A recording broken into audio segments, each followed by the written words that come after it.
انا بعذر كل اللي بيشوفوا من هم يقدموا خدمات للتطوير البشري ان هم مش فاهمين هو انا اروح للكوتش ولا اروح للكونسلر ولا اروح للمدرب. ولا عندك حق في ان انت تكون كونفيوز او تكون انت محتار او مشوش، لان المتلقي ما هوش عارف الفرق ما بين الكوتش والفرق ولا الكونسلرز ولا المدرب ولا اروح لمين فيهم واسمع كلام مين.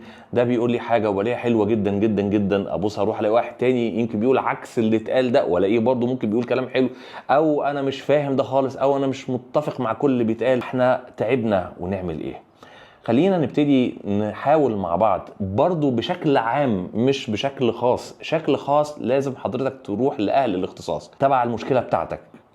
ببساطة شديدة لو انت بس عاوز تحط خطة تساعدك على انك انت تتحرك وما عندكش ما يعوقك عن انك انت تتحرك وتطور حياتك، افضل حد ممكن تتعامل معاه هو الكوتش اللي هيساعدك فعلا انك انت تحط خطة في اطار ان انت ما عندكش مشاكل تعوقك عن الحركة ومشاكل مرتبطة بالماضي. طيب انا عندي تحديات مرتبطة بالتربية، مرتبطة بالتعليم، مرتبطة بنمو الهوية بتاعتي، فهنا هحتاج بنسبة كبيرة ان انا اتعامل مع الكونسلر.